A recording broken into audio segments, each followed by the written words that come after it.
And here we are. Here we have some butterfly pea that is flowering beautifully. It's at the base of this other mango tree that is now fruiting. It was flowering full, now it's in its fruiting phase, which is such a blessing to live by these mango trees. It's been really it's just such an experience to live by a fruiting mango tree. You know, it's part of what inspires to want to just, you know, garden like a tree. You know, how can we garden like a tree that is ready and willing to bear fruit, just to encourage things to be fruitful? One of the most important things to do in gardening is to nourish the soil, you know? So these guys, they're nitrogen fixers. So I put one at the base to support the tree, and I give it a good amount of water. So hopefully that's gonna really help it out to be nice and vital and healthy. And over here, another little patch of soil that's getting nourished by some little millet grasses and some that wild plant. I'm gonna have to look that up now. I seem to have neglected to know where I've written that down, so we'll see. And this is another little moringa tree. The previous people here, they had bougainvillea back here, but it's so aggressive, so I tend to keep that one just cut pretty low. There's not really space for it to take off here. Some more butterfly pea. And this is another type of basil. This is an African basil. However, I've seen it in some Ayurvedic literature as being called Ram Tulsi. So it has actually some Tulsi attributes to it, which I was really pleasantly pleased to learn about.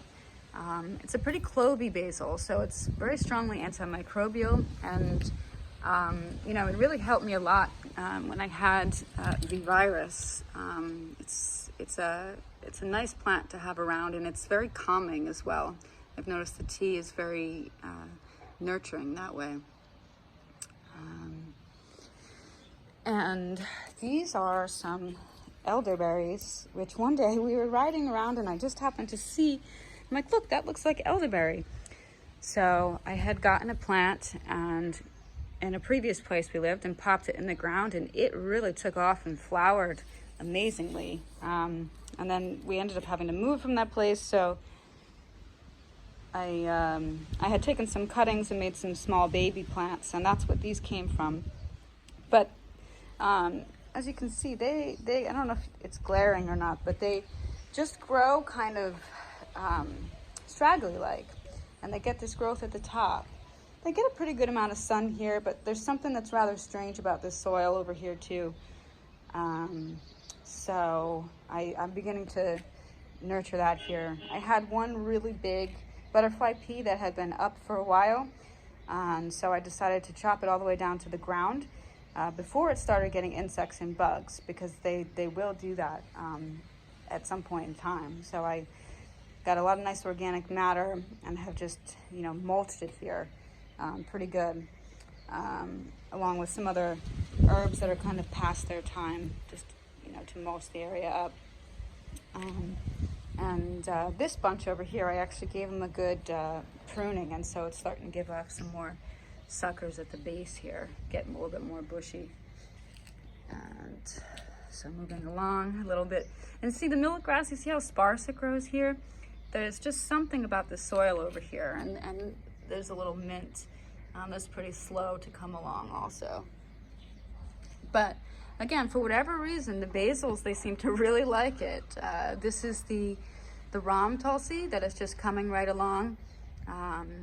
You know, it's just a patch with a lot of seeds going, because I've really experienced a lot of challenges and death when transplanting in this soil for whatever reason, when things are young. So my next experiment is to see how things transplant when they have a better root structure.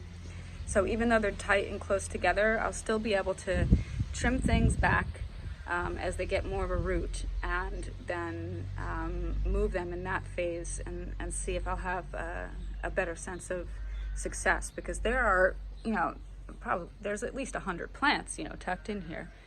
They're just, you know, we'll just see how it goes.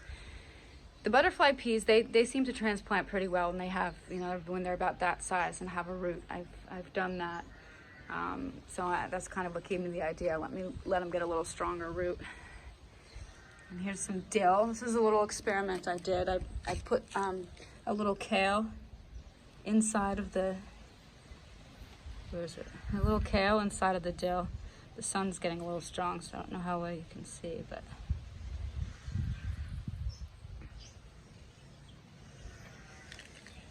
And these are some garlics. I stuck some clove of garlic in here, and the birds, they actually liked the garlic. They ate the tops off of most of them all the way down to the ground. For whatever reason, they've left these few alone, so we'll see how it goes. I have a little patch of salads that are growing here nicely, because this area was grown with millet first, and then I just worked it directly into the ground. I'd let this one get up about 6 inches before I worked it into the ground, because I just wanted to have a little area to experiment with and plant some salads. This patch I intend for us to be able to eat pretty soon. They look like they're getting to a good phase, because the sun has shifted and now has come onto this area a little bit more. In the past, it wasn't getting that much sun, and so if the sun stays on these much longer, they too are going to bolt up. And you can see under here, there's some spinach. I've planted these, you know, intermingled with spinach. My thought here was I would have spinach and salad, but the birds, they seem to like the spinach, so they come and they eat up the spinach. So let's see, it's just another little view of the Ram Tulsi.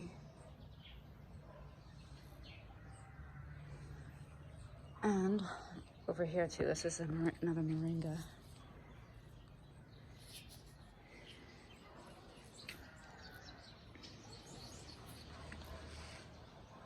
And a view of the mango tree. Oh, this one got pretty long. Okay, well that's all from the garden here for now.